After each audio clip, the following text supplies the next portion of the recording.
Hello, everyone. It's a pleasure to have you here. Um, I'd like to thank all the panelists for being here, and I'd like to welcome all of our guests. We have a pretty exciting conversation for you today. My name is E.B. Smith.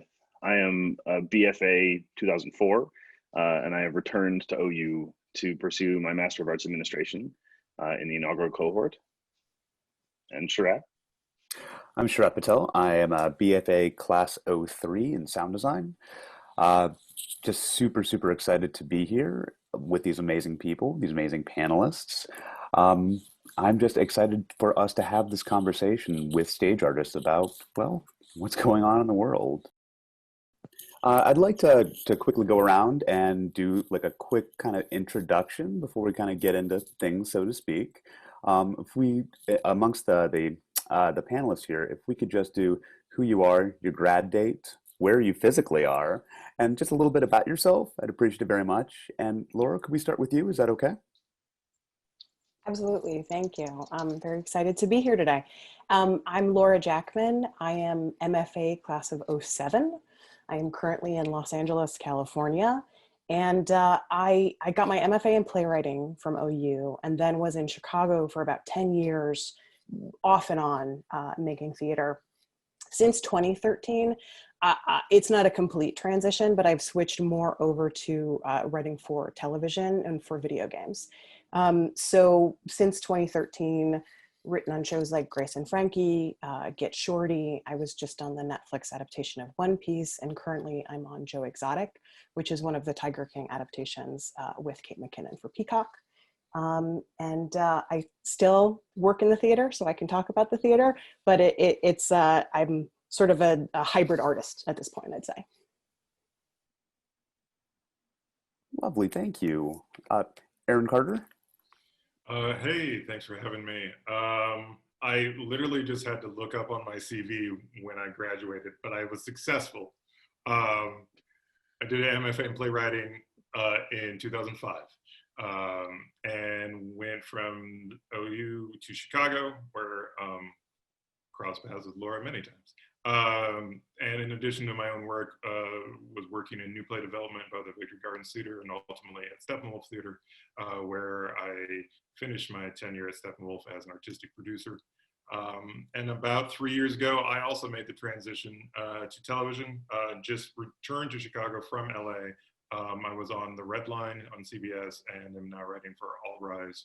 And we just started shooting our second season this week.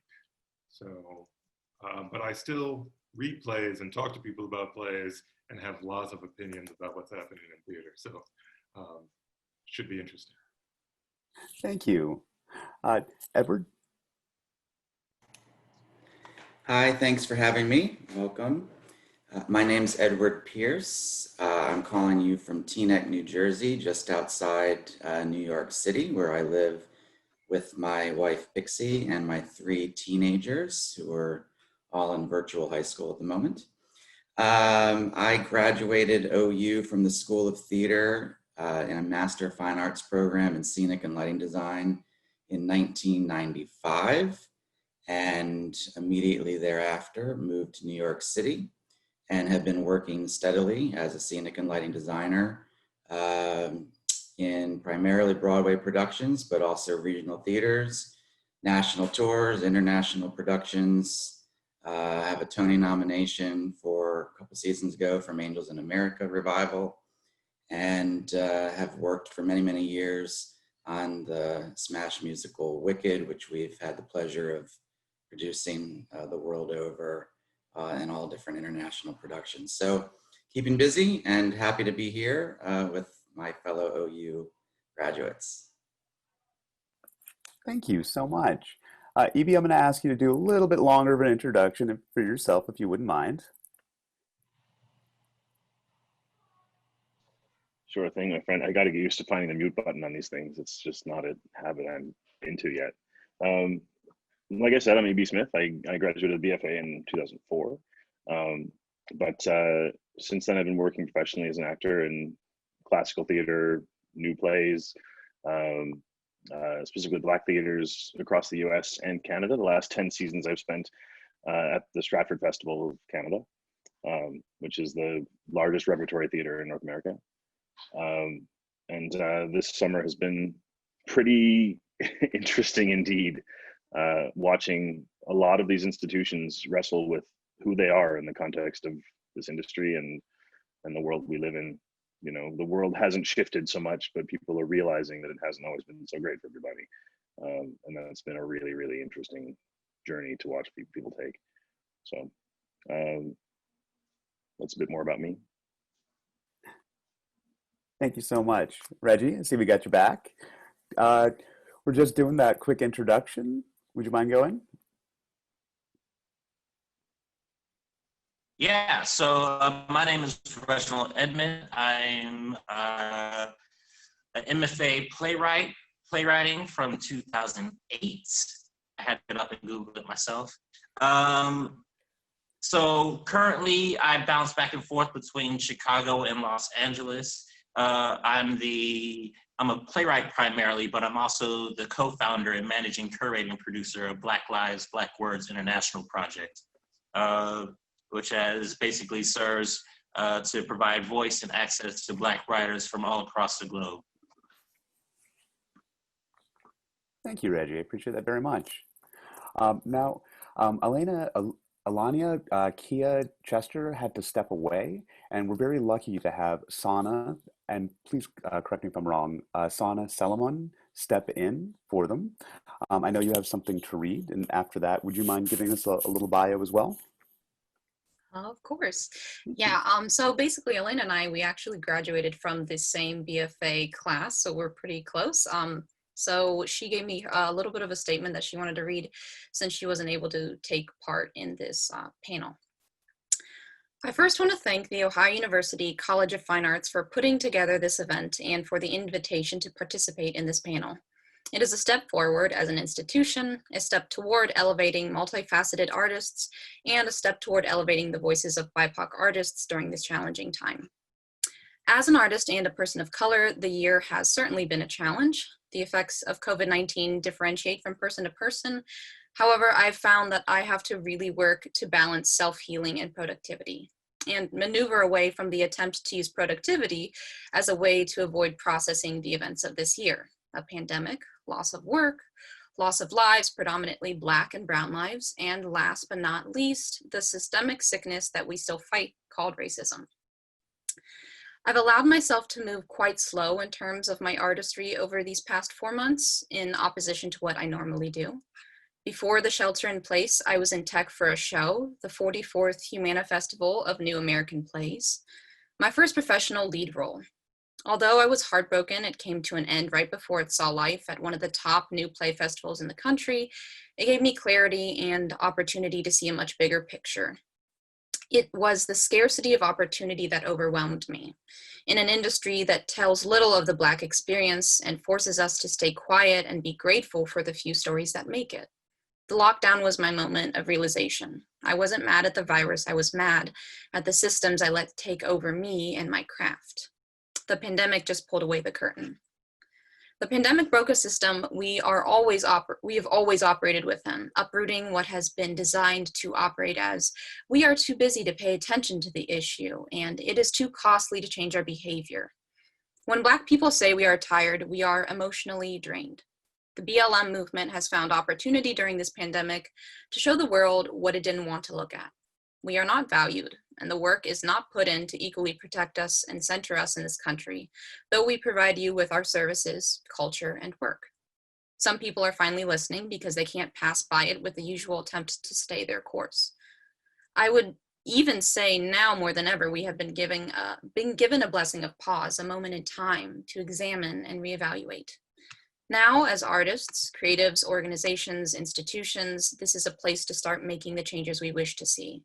I am hopeful that with conversations, actions, and implementation of those reevaluated actions, we will see new and unified movement inside our fields, inside ourselves, and inside our world. So those are Elena's thoughts. Hi, everyone. My name is Sana Solomon. I am a BFA from the 2017 acting class. I currently am in Chicago, Illinois, and right now I kind of bounce between a couple things like most people. Recently, I was appointed as the executive director at Boho Theater in Chicago, which is a bit of a smaller storefront theater, but we do a lot of really cool work. I was a company member since January of this year. And I had worked with them previously on a couple productions, so it was a very natural fit, and I'm excited to be there. I also work as an artist and a dialect coach and a teaching artist in general.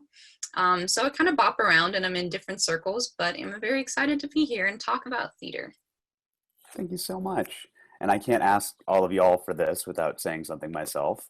Sharat Patel, 2003 graduate in sound design, BFA. I got my MFA at Yale University in sound design as well. Currently, I am an arts envoy for the U.S. Department of State, and I work nationally and internationally as a theatrical sound designer. I'm a part of USA 829, the design union, as well as the Theatrical Sound Designers and Composers Association. My work tends to focus primarily not just on commercial theater, but experimental, academic, and politically and socially conscious theater, working basically on projects that would encourage more groups of this or like this for us to have these conversations. So why don't we kind of jump into it? I figure we can kind of start off with some of the general questions we've drafted, but as things come, I would encourage us all to speak freely amongst ourselves as opinions come up and differ and as we agree. Work for everyone? And if anybody watching has anything they'd like to know, anything they'd like to ask, feel free to put it in the chat and we will answer questions as they come in as we have time. Thank you, Evie.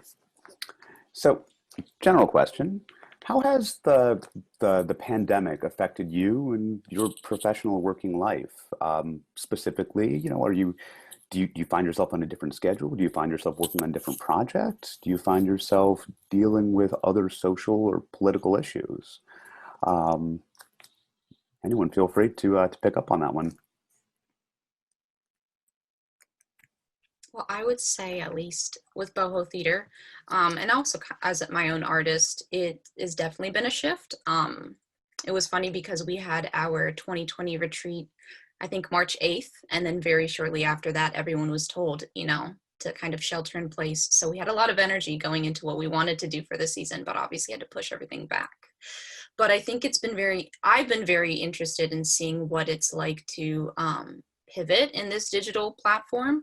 And really make work that has, integrity to it and not just put things out because there is this apparent need that we need everything right now immediately. I think with digital, especially if you're a theater artist, the transition needs to be even more intentional. And it's always this question of how do you keep, this idea of live theater in a virtual format. I think some people struggle with it. I know I do. I get a lot of Zoom fatigue, especially like with work. But then, you're asked to sit down in front of your computer. And I think most people came into theater wanting to do it because they wanted to have these in-person conversations. So I think it's definitely been a struggle to feel like this still works. Seeing this little, people in boxes makes sense.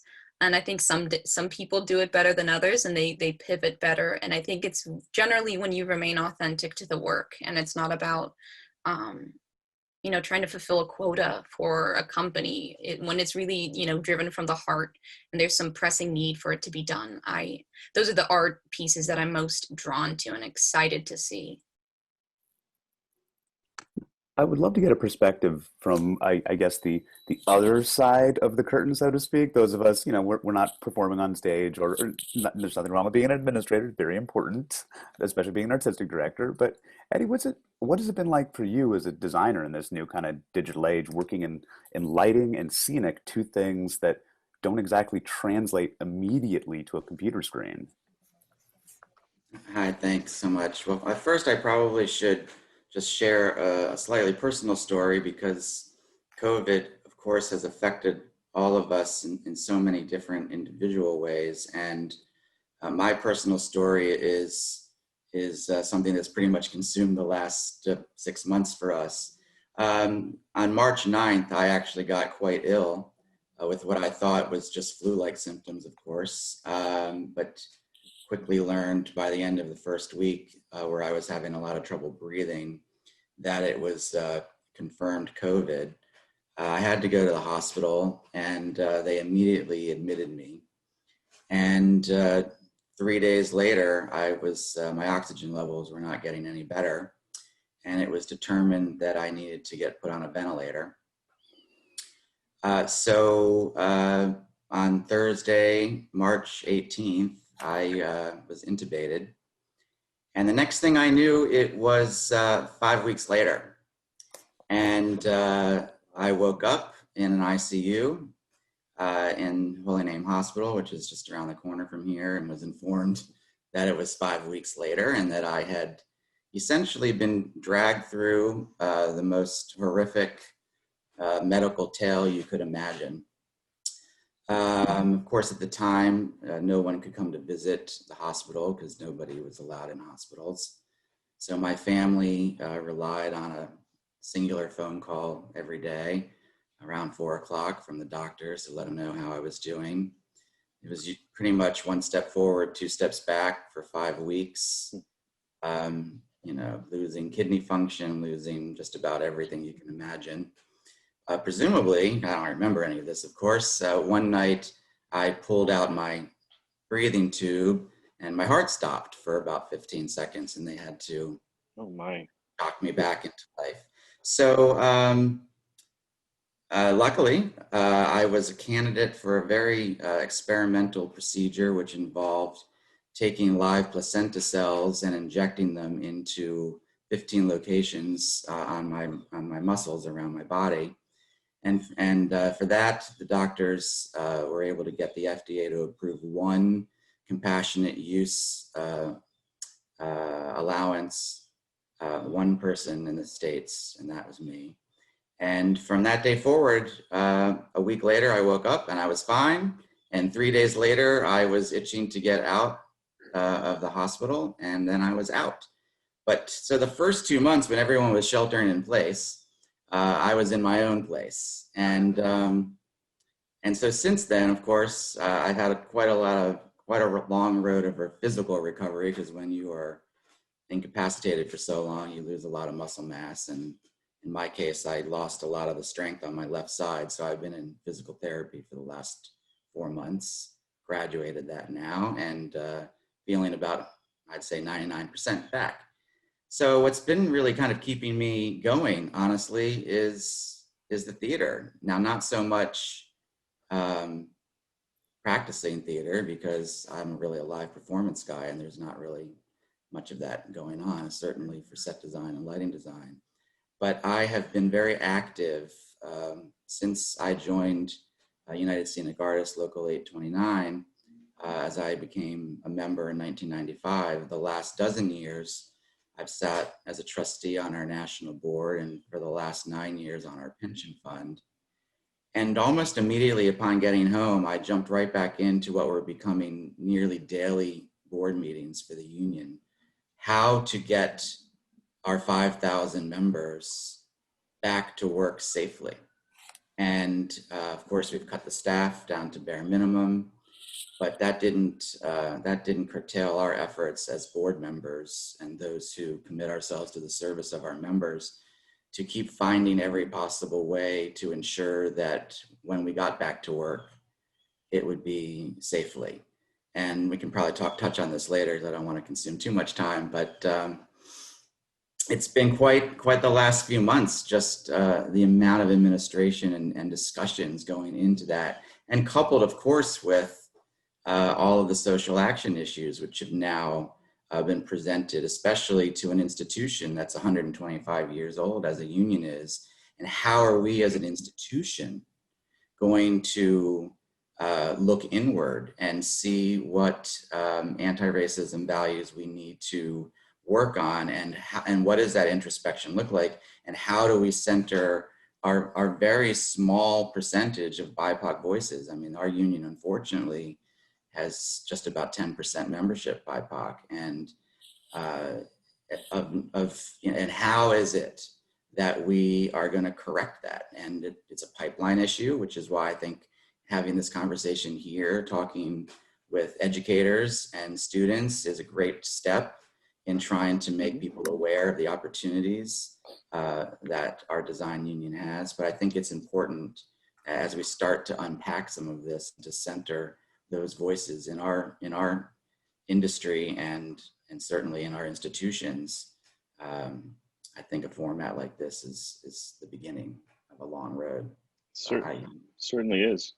No, you're absolutely right. I think we'd love to circle back to that soon, Eddie. I mean, that's a pretty crucial part of this. Seeing faces of color backstage is a rarity in this business.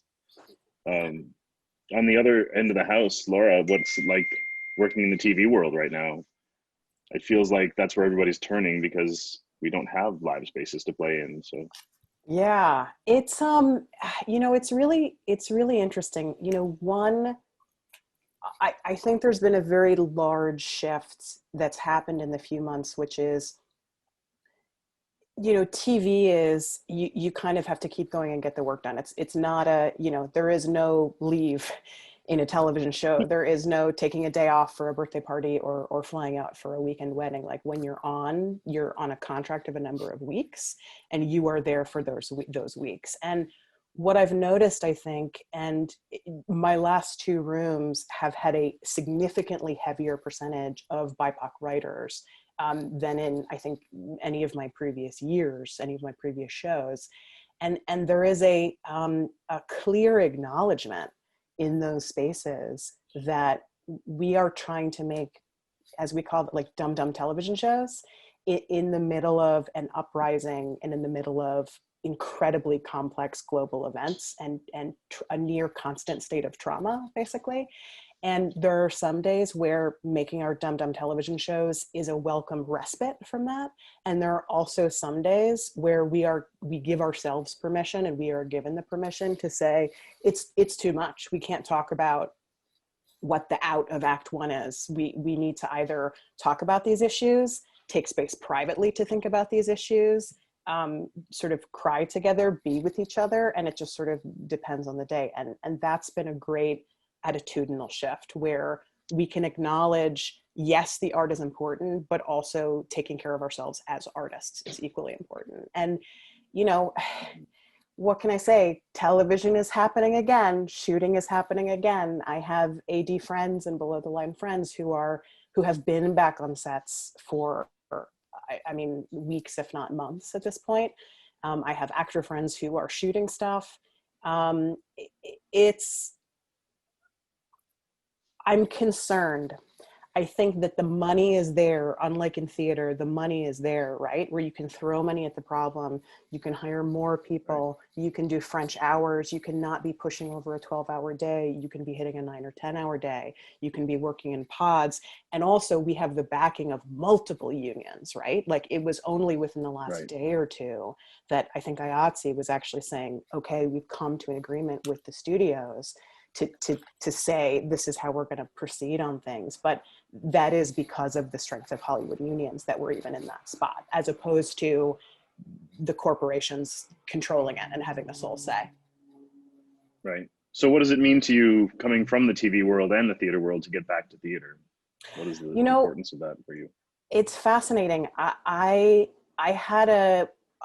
have been admittedly much more out of the theater in the past several years than I have been. 2016 represented sort of a shift away from theater and into sort of year-round TV jobs. I did have a production. It had never been produced. It was produced at San Diego State University this past month. And as soon as, they licensed it a year and a half ago, and as soon as this sort of looked like the picture, instead of canceling, they threw so many resources at the production to say, how are we going to do this? How are we going to involve all of our artists, all of our designers, the entire campus? Even though we're not in person, we're going to bring in an intimacy coordinator. Even though we're not sharing physical space, we are sharing computer space to produce a play that's about campus sexual assault. And I've been so impressed with how they've approached it that there's no half measures. It's really sort of the most inspiring thing I've seen in my personal theater trajectory over the past few years, that you can still see growth over performance, that there is still room for artists and designers and performers and opportunities to bring in other campus programs. And I've been impressed. I've been really, really impressed by it. Thank you. Gosh, Aaron, I would love to get kind of your perspective in the greater Chicago area, between the quarantine and, how has this affected what you do? Well, my Chicago perspective is actually quite limited now because I have been in LA for most of the last 2 years, and just returned to be close to my kids. So it's been interesting, to learn about how my former colleagues at Steppenwolf in particular are weathering and not weathering the storm. And then there's some side conversations happening beyond just those folks about what it is we want to do and get back to. It's like there's a set of problems right now in the sense that all the folks who had jobs that they relied on live theater have immediate financial needs, and that is a immediate problem. And every once in a while, when they are able to look beyond those pressing issues, most pressing issues, the question of what it is we want to be doing and saying, I think, continues to be an interesting one. In my own work, I have a couple of play ideas kicking around, and I am, continuing to interrogate why I want them to be live, if I want them to be live. And I'm really trying to figure out what that is, what the purpose of that mode of storytelling is in the present moment, and also, this is unprecedented for us, but it's not humanity's first plague. And so if you look at a broader scope of history, we've shut theaters down and come back many, many times. And so I'm really curious to see what coming back after this one looks like. I think we might have lost Reggie for a second. I think we're having some connectivity issues, so he's in and out a little bit today. But a bunch of you have touched on the social issues that have been pervasive this summer over the course of this pandemic. Reggie, do you want to talk a little bit about that in your experience? How not only how the pandemic has affected your work, but how the sudden recognition of Black Lives Matter movement has affected how you're interfacing with the world and with your audiences? Yeah, so I have a little bit of mixed feelings regarding my experience in the world of COVID as an artist. In a lot of ways, Black Lives, Black Words, our organization is a primarily grassroots organization. So we've had to, in the past, be reliant upon these major institutions in order for us to have a home base, in order for us to work, to be able to have those stages in order to provide the opportunity for Black artists in order for them to work and move forward. And so now, for the first time, thanks to the pandemic, we're pretty much on an even playing field with these major institutions. So, part of me, the entrepreneur, the anthropo Negro in me is loving it, because it allows me to use my resourcefulness and the resourcefulness of Black artists to really push forward the vision that we want to do. We were about to roll out this global play commission with various theaters all across the globe. That had to be pushed back, and so now we've had to reassess matters, and we launched the Plays for the People series, which is an online play season that has provided us to work with a multitude of artists in various different ways that we normally wouldn't have had the opportunity to do. So,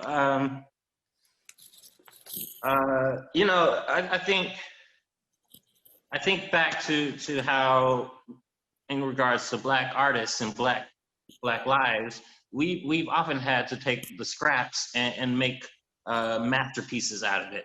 And so for so many Black artists right now, this is a incredible opportunity for us to really push forward our entrepreneurial sides and our innovator side, and really make the work that's necessary and critical for uprisings to occur.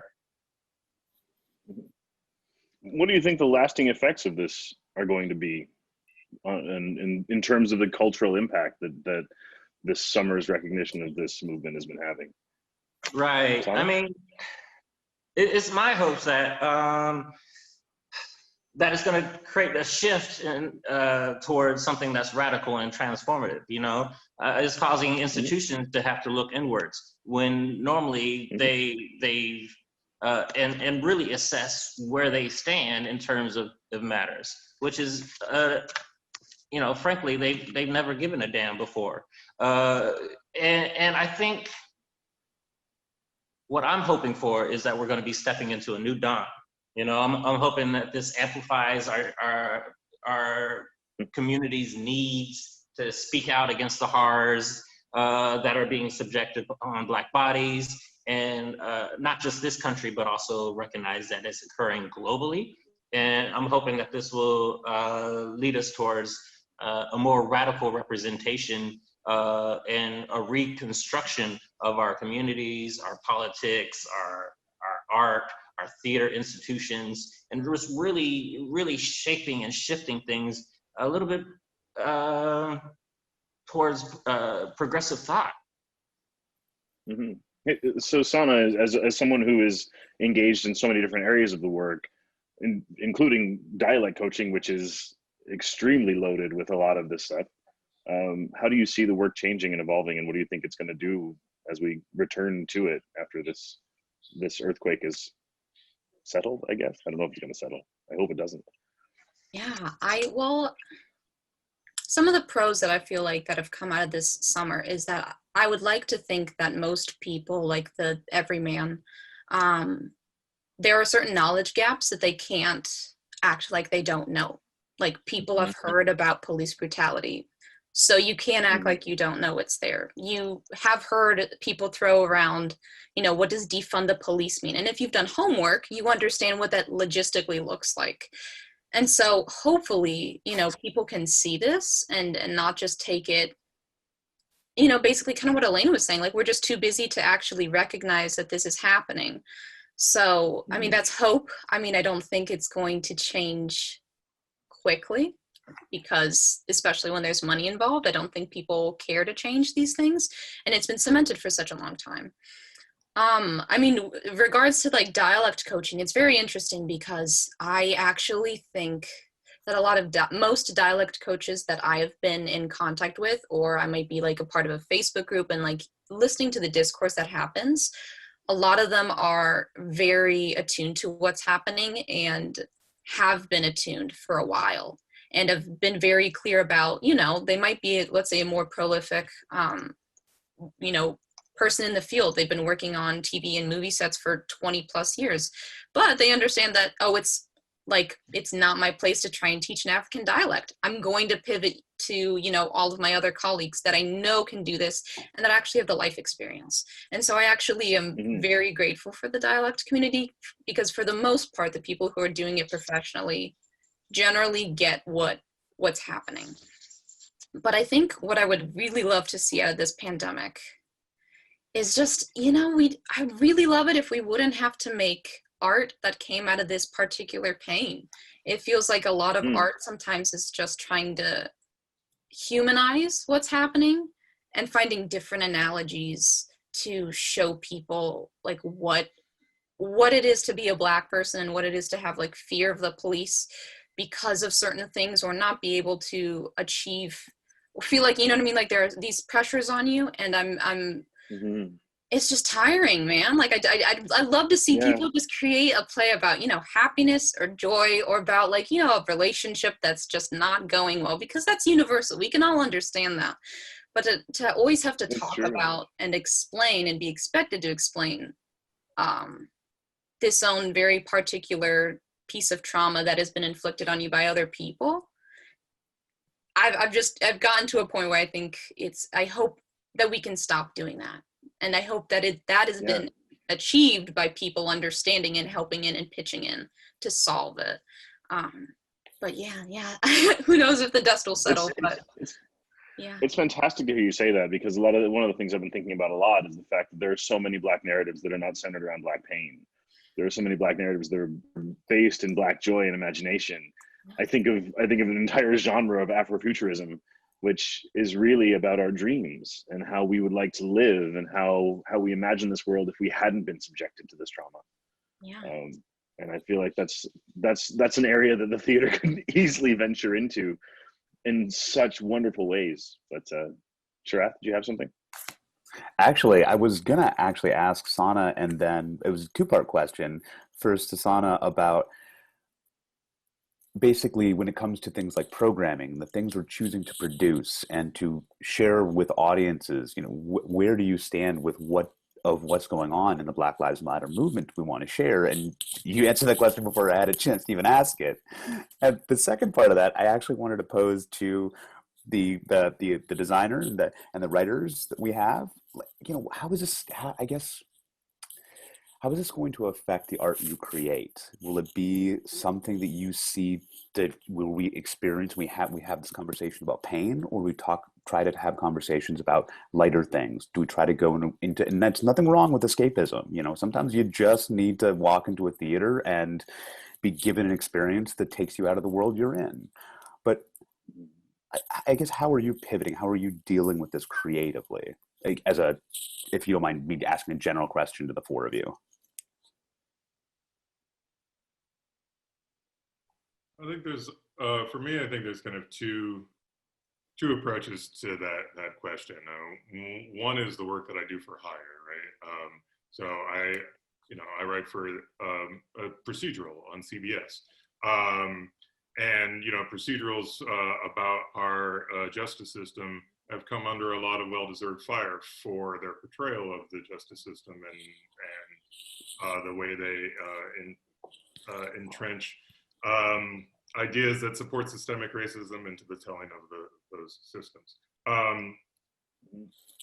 There is a lot of effort to pivot and to change that approach. Organizations like Color of Change have done work over the years and just came out with a couple of great studies about police procedurals in particular, which are being taken into these rooms. Our writer's room read it and discussed it, and it is affecting how we build these stories. So there's that. So then when you're doing work for hire, it is about negotiating, and it always has been, I think it's just a little more vibrant now, negotiating your own perspective against the wishes of the showrunner and the needs of the studio and the network, and like what hill you want to die on. We can have many conversations about that. On a personal level, like, I've been really interested in creating work that is just about, that is suffused with our presence as people of color, and as you have been saying, is not exclusively about trauma. I'm working on a piece of, it's like Afrofuture adjacent. It's I don't quite have my hands around it. But for example, I'm working on a pilot now about artificial intelligence. And instead of imagining machines versus man, I decided that my artificial intelligence read Franz Fanon and decided to take the side of the global oppressed. And like, which is to say that I'm really interested in exploring the imagination and experience of folks of color, and trying to center that. I think the question, now I'm just rambling, but I will just say, like, the art versus commerce of it all is really interesting. Like, on one hand, we say, well, let us make stories that are not about Black pain. On the other hand, our system has really done a great job commodifying Black pain, and so it sells. And so and then as individual artists, you continue to wrestle with the question of what do I have to say? What do I want to say? What can be heard? How do I get access to the platforms that will let my work be heard? And what do I have to do to get on those platforms, right? And I would just say, I think maybe that those negotiations are always happening, but that they maybe feel a little more fraught in a moment where not only, like it used to be somehow that I would sit in a writer's room and only my fellow writers of color would know like what tightrope I was walking when I tried to pitch an idea or I tried to point out an idea was problematic. Now the white folks also know how helpful they are is a different conversation. But like, so it's interesting. But so then you have these moments where it starts to feel like you have to demonstrate your politics at all times. And if you don't step into the fight, then everyone knows you're not. And that's kind of another layer of the challenge. And now I'm off on a tangent. Please, go on. Well, I'd like to, oh, go ahead, Laura. Well, sorry, Please. just pitching off of that and pitching into that, it is the, there's been an interesting shift, I think, at least in terms of the rooms that I've been in over the past few years. And I think because I've been on such specific stories. I have been on a gangster show, which features a heavily Latino cast who are gangsters, as are every single other character in the show. You know what I mean? So it's an interesting and unique and great challenge to sort of be like, well, cool. Well, how else are we building Black and Latinx stories in the context of this show where everyone works for the same cartel? And how are we also telling a story about a guy dating a shitty influencer girlfriend? And how are we also telling the story about a Black man who has only worked for, he has been a football player, he's worked for a cartel, and now he wants to be a stunt man? And sort of encompassing a full range of stories regardless of the package, and even in the, I would say, both fantasy and real life stories, right? One piece in particular was a special challenge in that it is based in a fantasy race agnostic universe that also, I have to be careful about what I say just for Netflix publicity, that also it will be an incredibly diverse cast, both because of the original, what is desired from the creator of the manga, as well as what is desired from the showrunners, who are Black and Japanese American. So there we are not talking about the context of race rooted in a reality, but we are using race as a metaphor. And again, there is a Black character, there is a whole race of people in this pirate universe who have been oppressed and enslaved, and the parallels there are clear, even though this was created by a Japanese creator. So of course, as American writers, we have things that we want to say about that. And even in the context of, these Tiger King adaptations, right? We are writing about two white characters, but we also have people of color who are part of this narrative. We have queer people who are part of this narrative. And so it becomes increasingly important to have representation, not just on the screen, but also behind the camera and in the room. I think it is incumbent upon me, especially as a white writer, to add representation to those rooms, to push for representation in those rooms, and to engage in mentorship. This is not a rule. I sort of don't mentor white writers anymore. For folks who ask me to read pilots, I really prioritize BIPOC voices. And in terms of helping people get ideas from a stage of, I have an idea, to, I have a pitchable television show, to, okay, now I wrote a spec pilot and I need feedback on it. Or even, again, I get so many requests for, I'm staffing up a room, I need writers at all levels, who do you recommend? I'm only recommending writers of color for those roles. When I pass on a show, I am respectfully passing, and I'm also passing back names of BIPOC writers that they can hire instead, that they could read instead. So Aaron is 100% right. I think the desire of white people to pitch in and the relative efficacy of that pitching in, I think needs to be just put under a fine-tooth comb constantly. And white people just have to do more in all aspects of this, in terms of stepping back and letting other people come in terms of getting people hired, all of it. I mean, I think my hope is that people are trying more. I have seen evidence that people are trying harder this year. We are still up against a system where studios and networks will say, we have our Latinx show, we have our Indian American show, we have our Asian show. And it's about, well, right, the problem is it's not one, we got to do a lot, right? And it gets back to that question of Black pain, that if there is only one representation of a culture, there is so much burden on that show, on that story, to be all things to all people. And when in reality, we need 5 of those shows, we need 10 of those shows, we need 100 of those shows. Mm-hmm. So you bring up the issue of representation, Laura, and I think that's really important to talk about here, because we do have the problem of an industry that is populated by a certain type of person. And that's something we're going to have to reckon with. I mean, I don't think it's feasible to walk back into this industry whenever we come back to the stage and say, all right, you're all fired, everybody get out, right? We're hiring all BIPOC people. That's not the solution, is it? I mean, I know I've learned a lot from white artists I've worked with. I've also been exposed to things by white artists I've worked with that have traumatized me and hurt me, right? But there's a baby in that bathwater, and I'm not sure how to balance it. Any thoughts on how we do this when we come back? Kelly, our coordinator here for this, actually just asked a question related to this. What does the vision look like when we return? Before COVID, we didn't have a whole lot of diversity, but when we reemerge, do we implement policies of 50% BIPOC voices at least to sort of tip the scales? And then what do we do with all the artists that we inevitably have to lay off in order to make that happen? Any thoughts, anybody? I know, Eddie, you might have thoughts on this because IATSE is staring down the barrel of something pretty drastic if they're going to make the changes they need to make. Yeah, I mean, there's been a lot of conversation around representation, specifically within institutions like unions. It's challenging because, just to use our designers union as an example, we have 5,000-ish members.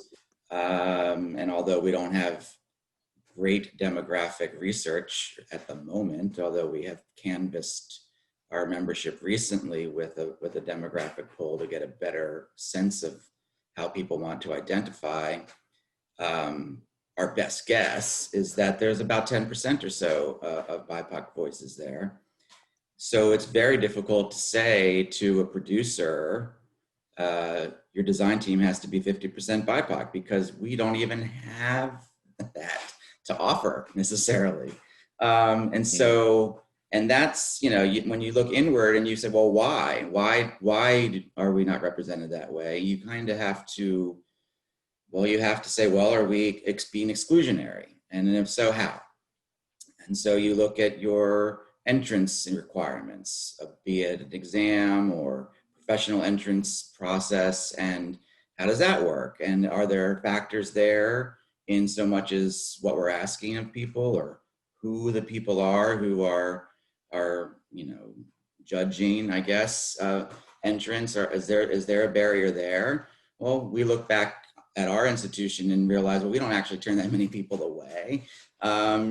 It's usually, if you've gone to grad school, which could be a barrier, you've come very prepared to be a member of our organization. The entrance requirements often reflect kind of what your final project would be at a grad school level. So perhaps if you haven't gone to grad school, then you're at a slight disadvantage because you don't have the necessary training to bring that. And it might take several years for you to do that. So we're now looking at what our entrance requirements are. And there is a fee for entering the union. And although our fee has not increased in the 25 years that I've been a member, it still might be a hurdle for some of the people who are interested in seeking professional membership at an organization such as that. So that requires examination and study. But I think that from an organization like a union, we have to look much deeper. And because I mentioned it earlier about the pipeline issue, and that really starts, way back. My kids went to a K through 8 charter school here in town. It's a public school, but charter school. And I was, 150% involved in trying to make a musical theater program at the school. And the school's probably 75% BIPOC, which is pretty well representative of what the public school system here is in Teaneck. And I mean, our commitment and investment there just paid off in spades, from the number of children that realized at a really early age, and we're talking, second grade, third grade, all the way to eighth grade, that art, being in the arts, acting, working backstage, just paging a curtain back and forth, were things that were possible, and that they don't just have to play sports or just have to play an instrument or, visual art, just drawing, that there's other opportunities. And I feel like we have to, as an industry, really reach down that far. I think by the time we get to high school, nowadays, people are already talking about what they're supposed to be doing for a living. It's way too early in high school, of course. We all know that, but that doesn't stop everyone from thinking they have to know what they want to be then. And by the time you get to college, I just fear that people don't believe that, a lot of people don't believe that there's, you can make a career in arts. So you pivot and you're an engineer or you're a computer scientist or whatever you're doing, but it's the number of people who are getting into the arts is less and less. And it's always been that way, but I think more so now. And by the time some of our BIPOC family get to college, if they even have an opportunity to go to college, I am imagining, and I can only guess, that they might have a lot of pressure not to pursue an art career. And so that's why I feel like we have to reach much further, much younger, to inspire true younger minds to know that there's opportunity there to do what we do and what we enjoy and love doing. And hopefully then they'll carry that through their high school and college years, and then increase the pipeline that comes to the union's door, because it's too late to just go to college fairs, I think. I yield. So I have sort of two questions based around that, what you just said. The first is, I wonder whose responsibility this is. Who needs to step up and do this stuff, right? It strikes me that people of color have been exerting a lot of energy for a very long time. I know I have. When I was returning to OU, one of my professors, Shelley Delaney, who I think is watching today, said to me, I said to her, I might have become radicalized in the time I've been gone, and she said, "Are you kidding me? You're exactly the same way as you were then. Like you were just as loud and just as passionate about this stuff then as you are now. I think the difference is people are listening in a new way now, but we put out a lot of energy towards this stuff, right?" So I don't think that can stop, but I also wonder what role white people see themselves having in all this. That's one, right? What does it take to be an effective ally? And we still have all of these people, particularly white folks, in positions of authority in this business, both in the education sphere and in the professional sphere. At what point does their attempt to decolonize their syllabus, to change the way that they're trying to approach this work, to change their programming lineup, become appropriation? And at what point is it helping things, right? And how do they remain and grow as arts leaders, and become something helpful as opposed to something that's an imposition and appropriated? Anybody got some thoughts on that? Reggie, Sana?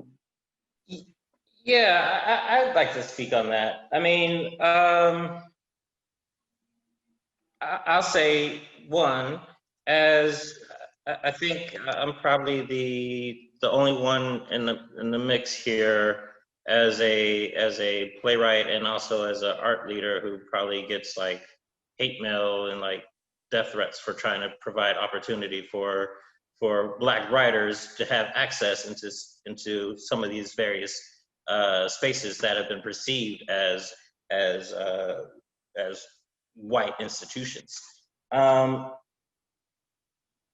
I'm going to say, one, we need to shift a lot of these boards. These boards have, if you look at most of these boards, it's a financial contribution that they're putting forward. It's money, it's monetaries. And so as soon as you put people who have only what means to have financial aims gained inside of it, you're going to have a hurdle towards creating real progressive thought inside of those spaces. Also, anytime, I think these white institutions should definitely be making the steps towards creating these efforts of change. However, I think we also, as Black artists and POC artists, we really need to start really investing in valuing our own institutions to put forward the work that's necessary. We can't be putting the hoping and praying that the same people who do things like slave play or like Thomas Bradshaw's stuff or whatever else are going to be really thinking or caring about pushing forward the moral compass and speaking towards people who don't look like them. So I think that's another part that's right there in the picture, you know? I think, lastly, that in order for us to really make these shifts and changes, that we got to recognize that right now we are in a moment of seismic shift could possibly take place. And if you look at, say, for instance, the small businesses that we have right now all throughout the United States of America, about 60% of those have already shuttered for good. If you really think about it, probably within the next year or two, if we're not able to reopen, if we haven't figured out a way to get through this pandemic, the majority of the major theater institutions, majority of the storefront institutions, those are going to close as well, permanently. And so I think right now, we really have to push away the idea that it's the institutions that we need to be leaning on. These institutions are about to crumble and die. And some of them rightfully deserve to do that. And I think we as artists really need to start thinking about how we need to push forward as entrepreneurs, as activists, as people that are really working towards making changes in the streets. Too often, I think artists have gotten way too comfortable, you know? I think about Nina Simone's quote, the artist is supposed to speak to their times. Right now, artist's duty really is speak to the times that we're living in right now. Yeah, I mean, Indeed. really, I think you said so many great things, kind of bouncing off of that. You know, there are different tactics, right? And I think we can't just rely on one tactic. Like, Yeah. There are some people who need to be able to get into those rooms where it's not super friendly towards basically anyone who isn't like a straight white man. And there are other people who need to be working outside of that. And it's all of these things that will eventually achieve something that is greater than that. I also think that locally, generally people know what's best. Like if I saw a completely, you know, there's really, to preface, I don't think, you know, white people are just inherently bad. I think some people have this idea that they can't do something because they're white, and I don't think that's actually what's being said. And I think when people think that, they're hearing something completely wrong. Just because your skin color is a certain way doesn't mean that you are just inherently the problem. It's what you do with it. And I think hopefully the people, I mean, OU is predominantly white, and it is a predominantly white institution. And I think I would love for more people to hear that and be part of the solution and not the problem. But locally, I think that's, you know what you should be doing, right? Like I'm not going to be working on understanding what Central Florida needs to be doing to be better. I can work in Chicago and figure out what actually needs to be done because I understand what's happening. I see there, I'm a part of this community, right? And I think, I mean, to Edward's point, exposure is so, it's lacking in so many ways on so many different, from, you know, being a kid to being older.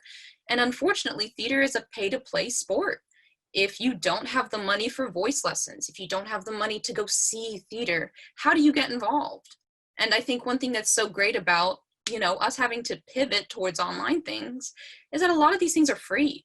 And it's so interesting. And I would love to see that more people who don't always get to see theater actually get to see themselves represented, actually get to see people that look like them, that speak the way they do, that they're making art, and that they have this very quick access. And especially if they're younger. I mean, younger people, you know, we're tech savvy, we're figuring it out, and we're able to access these things. And hopefully this spurs on more of a spirit that I see someone doing it and I can do it too, you know. And valuing art also, I think as a nation, we value art, but we don't value art. We don't value all the things that you go into being an artist. And if you don't do that, then, you know, how do we actually try and make this change?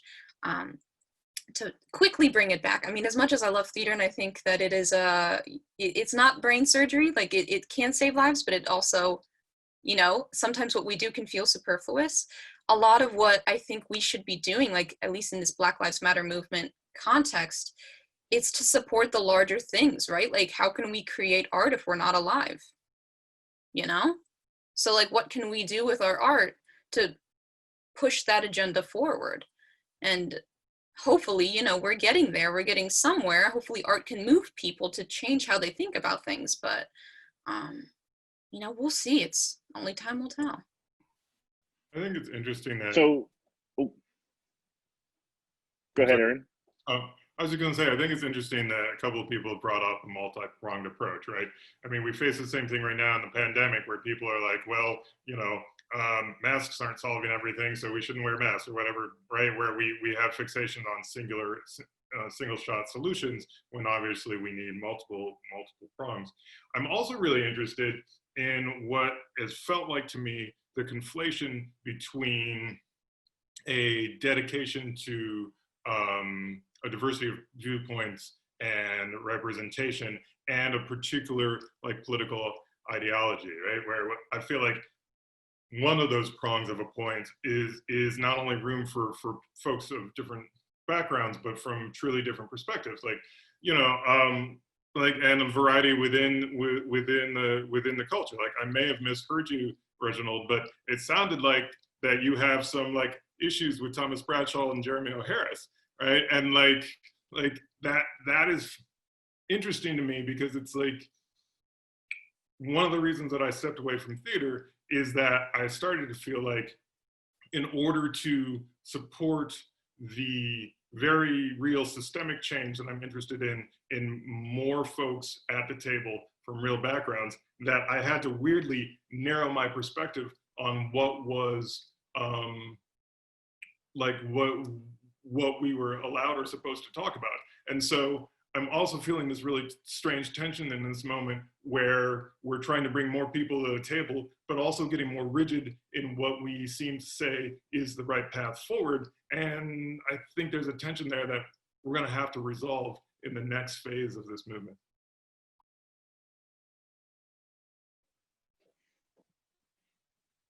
Speaking of tension, I feel like a lot of this stuff is self-imposed. And I before, I think Shiraz's going to take it home in a second, but I did want to ask one question of the playwrights in the room, and anybody that wants to talk about it, frankly. But it's a conversation I've heard a lot about, and this is the idea of the discomfort that white playwrights, in particular, or screenwriters have of writing people of color, because they're afraid of stepping on something, or they're afraid of stepping into something they don't know how to get out of. And I'm kind of of two minds about this, because on one hand, I haven't experienced a whole lot of white people that are that actually that afraid of saying something racially stupid. But there are some, and there are some who are sensitive and becoming oversensitive. And I think it goes beyond just writers, white writers afraid of putting the foot in it. It goes into white teachers being afraid of addressing that material. It goes into white actors being afraid to play roles that are that are aggressive towards POC. Can we talk about this a little bit, because this is something we're really going to have to reckon with, because unless we up the bravery level, we're really screwed, I think, as an industry. Yeah, Laura, Aaron? it's such a great question, because I feel like it's worthy of such a nuanced response to it. I think I haven't taught playwriting in a long time, but if you are a white writer and you are writing plays that are only with white characters about white stories, why are you writing? There has to be a measure of bravery. There also has to be a measure of collaboration and deep thought that begins far before you even invite collaborators into the picture. I think you have to be really, I think a lot of people say, well, it's about the research. Of course it's about the research. You also, I think, have to be willing to, look, as I said, Get Shorty is a show about folks who are members of a cartel, right? So we have amazing Latinx and Black roles. They are all gangsters, right? So it's also about sort of not wanting to pull our punches in terms of saying, well, we don't want to depict any media as bad. We don't want to sort of say that like the only Latinx characters that we're going to see on television are going to be criminals. We don't want to do that. We have to really approach it as writers in a very nuanced way that is taking into account what our collaborators think, what are the fellow writers think, what the studio network thinks, what the actors are thinking on the day. And I think what's been really incredible is that I think a lot of people are very up for these conversations. Now, not in a sense of you don't want to be asking an actor to do something uncomfortable, something that traumatizes them, something that you want to be able to sort of talk about it at every stage. And sometimes that's not successful, right? And sometimes if you've done wrong, you have to apologize, you have to step back, you have to make it better. But I do think that you absolutely have to be brave. Honestly, the first writer's room that was all Black writers, I think it was both the first and second season of Atlanta. It had never happened before that. That allowed my friend Tanya Saracho to create an all Latinx writer's room for her show Vida for all 3 seasons. Interestingly, what immediately happened was that there started to be little anonymous complaints here and there that like, oh, well, that's racist. Well, you're not allowed to do it. It's reverse racism, right? If you're not inviting white people to the table, then it's exclusionary, right? So I'm sure that we're all familiar with these backlash conversations that have happened. But you have to sort of say, first of all, also my play or my television show is not going to be all white people. Me as a writer, as a human being, I'm not interested in that. I don't read those plays. I don't go see those plays. I don't engage with that. There was a period of time in Chicago, a lot of, young ensemble companies. It was a lot of kids who'd gone to college together. It was a lot of young white people who'd gone to college together. The plays that you can do with a lot of young white people who went to college together, the list is small, and the older you all get, the smaller that list gets, and you are shutting off your world, you are shutting off your art to things that are far better than that. So it's interesting because even within the last week on Twitter, I saw a thread that I think she was a writer, but she was saying white people should not be writing Black characters, and it generated a huge debate.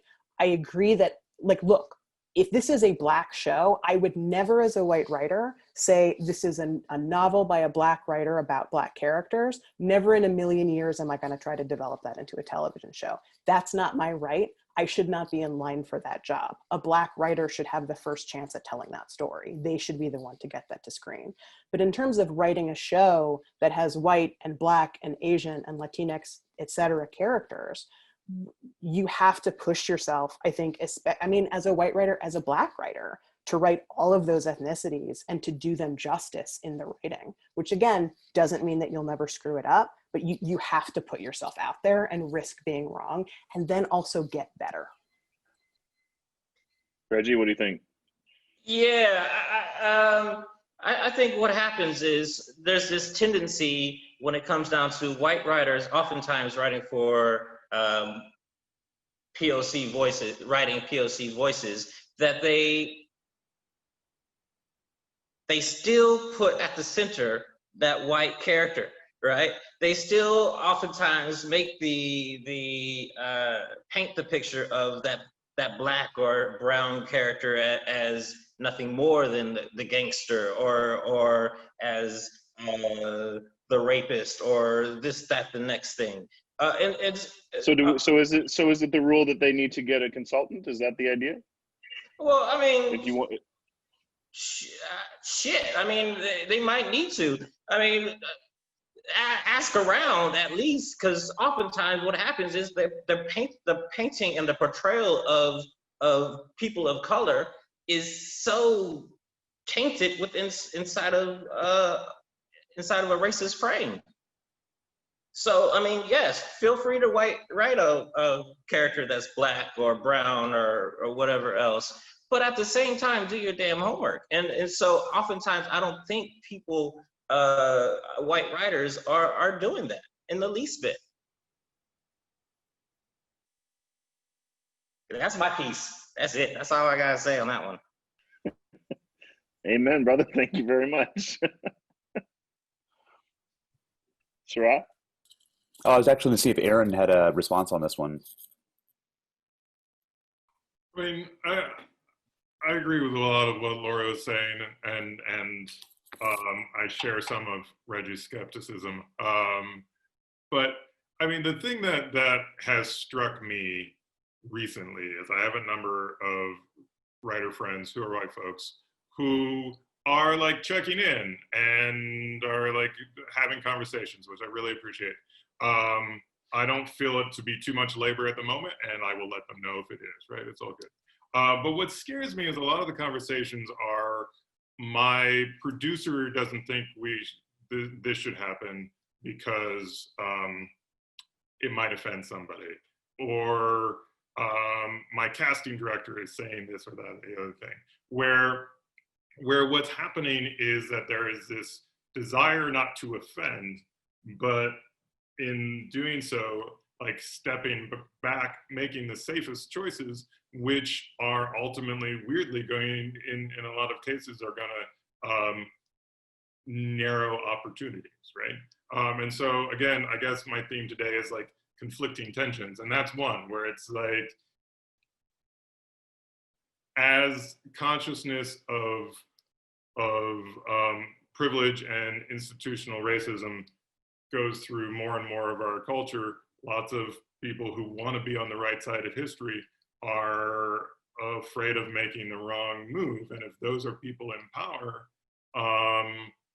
you know, even at the level of a writer or a showrunner in TV or a playwright, like the desire to make the safest choice narrows the field again, and it protects that person. Like, oh, I won't make a mistake.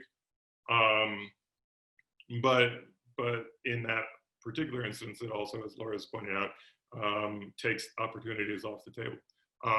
So I think maybe I would say, and I do say to my friends who come to me, it's like, well, what conversation do you want to be in?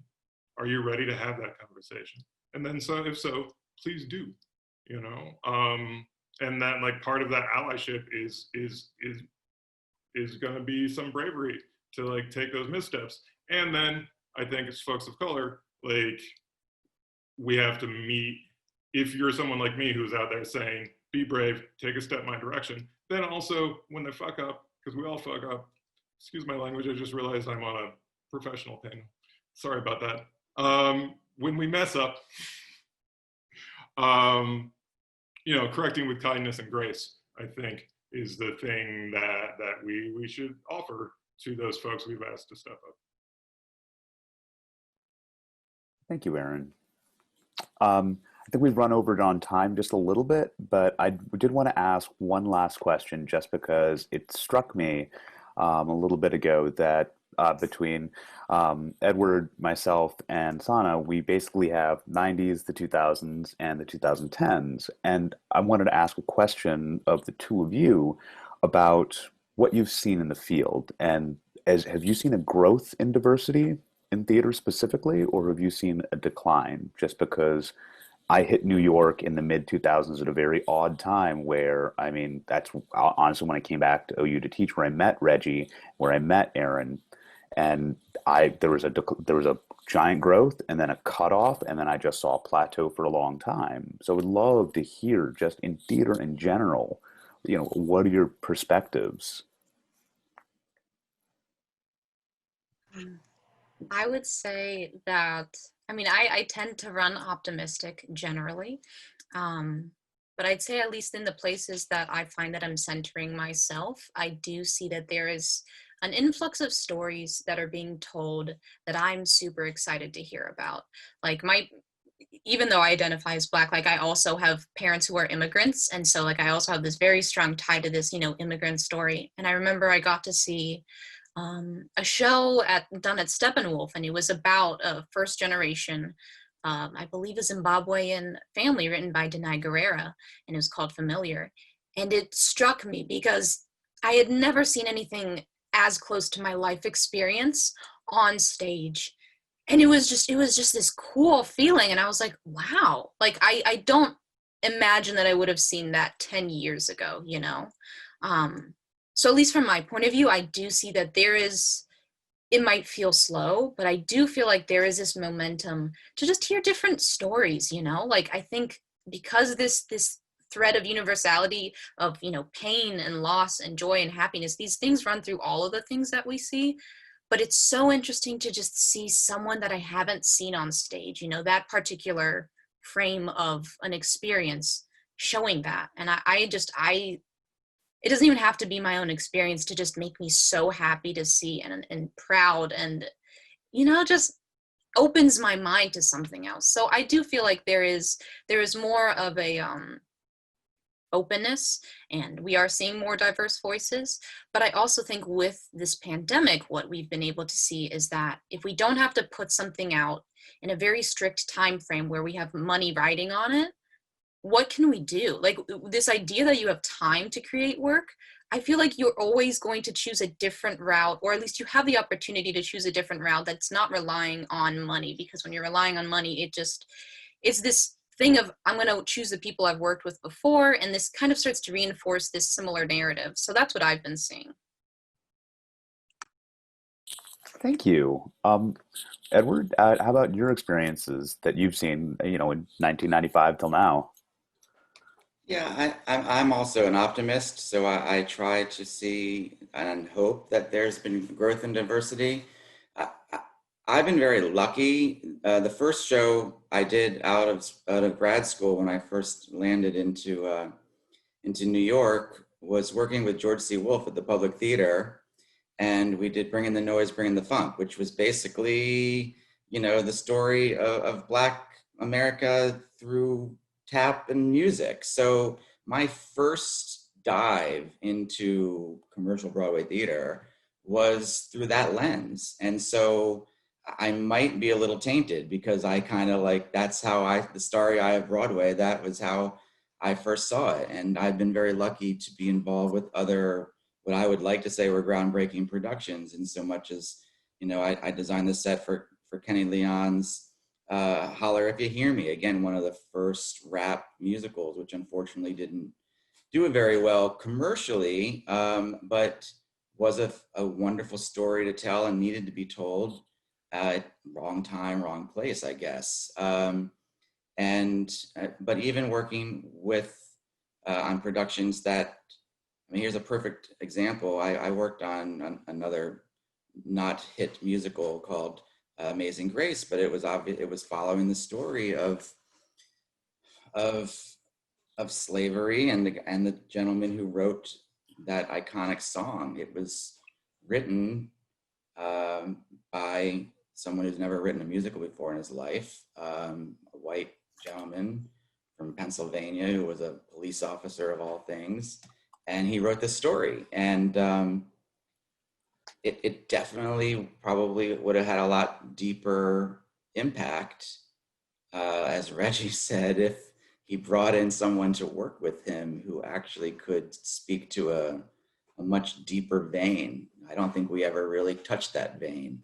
And every time some of us in the room, some of us were Black and some of us were not, but we all kind of collaborated very closely. It was really the designers who were trying to push the envelope of that storytelling. And we got a little resistance there. And I think it's because it was unfamiliar and didn't know how to go into that vein. And I think at the end of the day, it's maybe why the musical didn't do as well, because it just skirted a line to be safe enough, not being daring enough. And sometimes I feel like that's what designers do in a production, is just help kind of push it a little bit sometimes, be bolder. We work with what is given to us in that script, right? And we try our hardest, of course, to shift it one way or the other, to navigate it as best we can, but we have to honor it. That's our job. But that said, I'm also in a lot of professional organizations like the Tony Awards Administration Committee, and I have to say, in the last few years, when I look around that table, and I'm sure, 20, 30 years ago, that table was all white old men and theater owners and producers.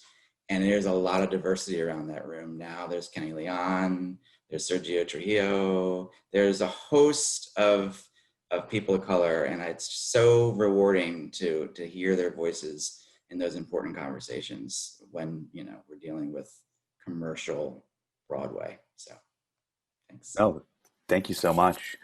I'm going to share something personal before I wrap things up. In 2009, I was the victim of a racial hate crime while working in the South. And when I returned to New York, a lot of my opportunities dried up because the incident was a racial hate crime, was tainted with a lot of things. And close friend, Broadway producer, took me aside and said, "Sorry, kid, this is not in the cards for you for the next 10, 15 years now." And I took it, I swallowed it, and I walked away from it. And I moved out west. I've been based in Portland, Oregon, working Seattle, up and down.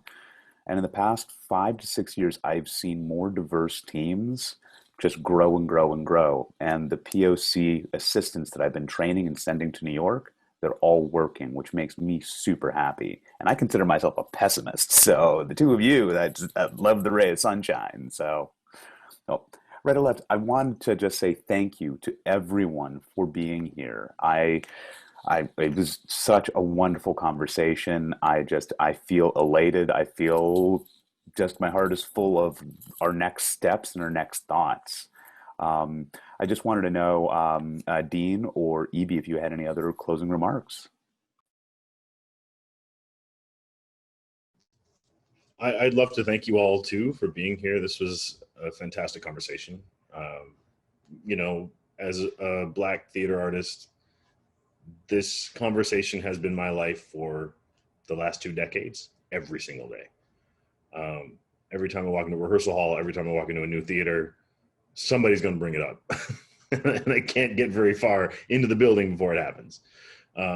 It's finally being taken seriously by more people than it ever has. And I'm grateful that we're able to have this conversation.